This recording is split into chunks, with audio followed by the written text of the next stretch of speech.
Puss in Boots: The Last Wish has been this Christmas season's most anticipated animated film. With Shrek having such a huge fan base, its adorable but deadly side character Puss pulls them easily onto his side to explore the ever-expanding universe of slightly disjointed fairy tales. The reviews are coming in, and to no one's surprise, Puss in Boots is once again, without fail, an instant hit. Let's dive into the hype and see what to expect. First off, critics' insights have been generally positive, even encouraging. There's a lot to look forward to besides Antonio Banderas' honey-like husky voice that Puss will be borrowing once again and amping up the suave for the ladies. How DreamWorks makes these almost inappropriate traits innocuous in a kid's movie is beyond us, but it works in the most hilarious way and always has room for the adult audience to enjoy. Since this installment has been in the making for quite a while now, the storyline's taking a pretty existential turn. Can you believe the last Puss in Boots movie was made in 2011? Time's really flying by over our heads, but quality works take time.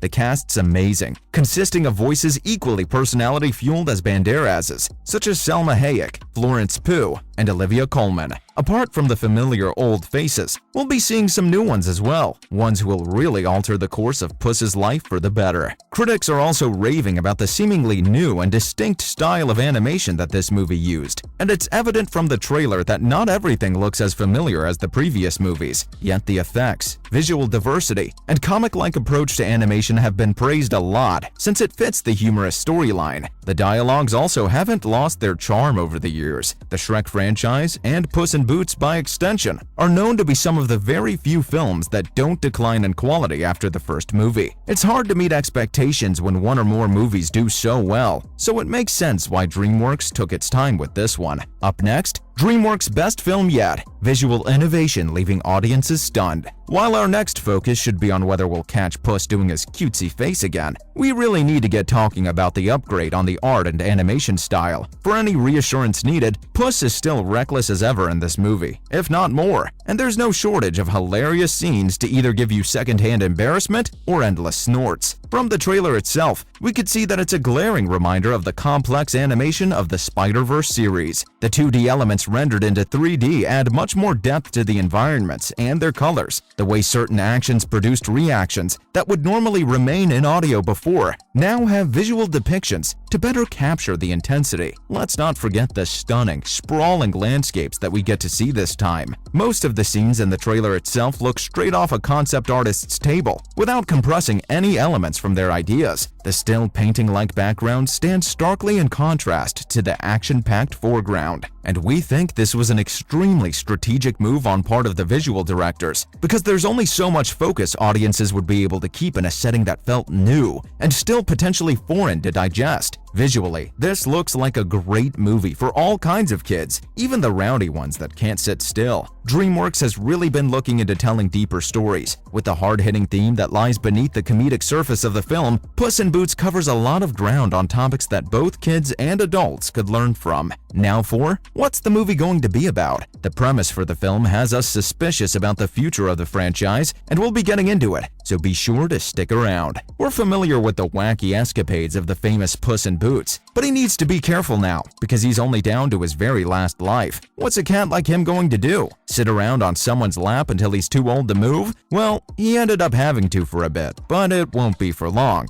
The trend of twisted fairy tales continues as Goldilocks and her entourage of 3 scary bears come chase after him when a bounty's placed on his head. What for? We're not entirely sure, but Puss isn't a very innocent cat. We see the well-loved kitty Softpaws make a comeback. Her relationship with Puss is as strained as ever, which adds to the hilarity of the story. And then we have the new guy, a therapy dog called Pero, who has a very interesting design. How can something be cute and ugly at the same time? It doesn't make sense, but at least he makes for great comic relief throughout the movie. In a way, his physically weak presence also foreshadows the eventual and permanent retirement of Puss, as if it wasn't already obvious from the trailers themselves. Because of this, we think this might be the last movie about Puss in the Shrek cinematic universe. We hope it isn't true, but it kinda adds up. If it's true, we'll definitely miss this silly cat. May Maybe that'll make room for someone else's story in Shrek's world. Coming up, other DreamWorks that absolutely smashed the box office. Looking for some nostalgia to binge on? We've got a collection for you that you wouldn't want to miss, consisting of the top 3 DreamWorks movies ever made. You'll be surprised to not find Shrek in it, but the franchise is still in the other half of the top 10, so there's no disrespect for the ogre here. Without further ado,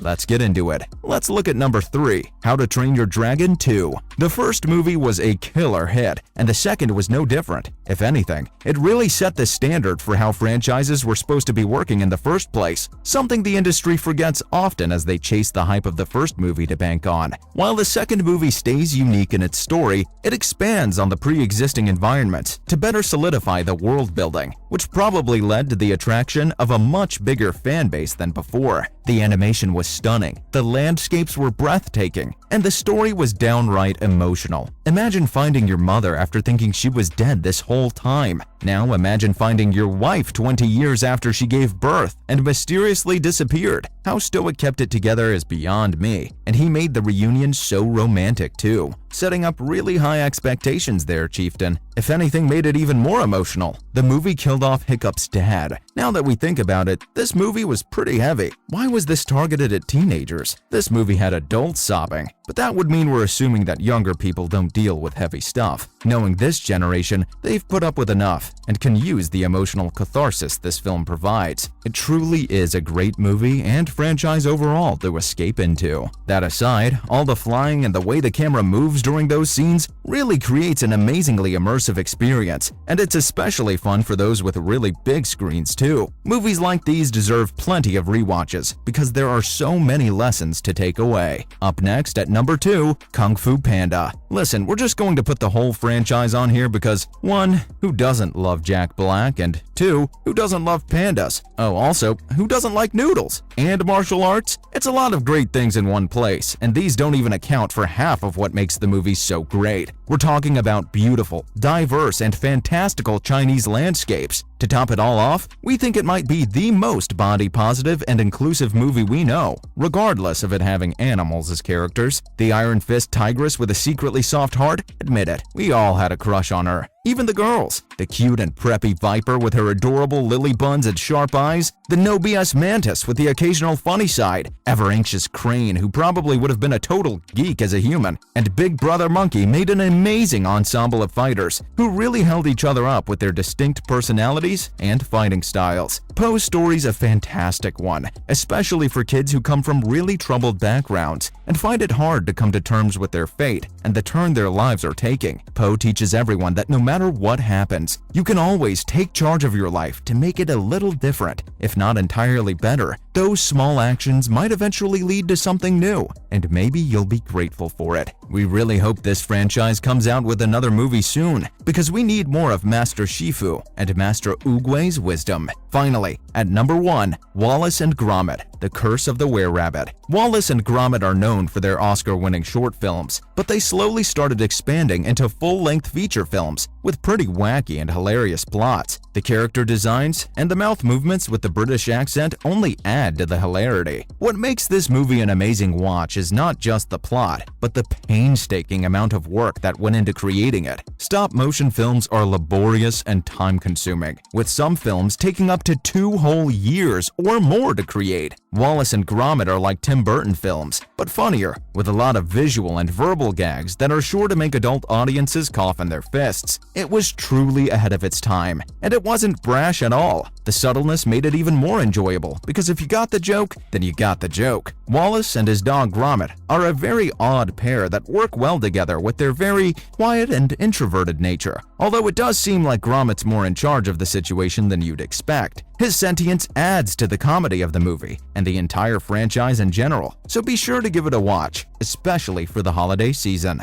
So, what do you think of the new Puss in Boots movie? Will you be watching it? Let us know in the comments below. If this is the kind of content you like, be sure to give this video a thumbs up and subscribe to our channel for more.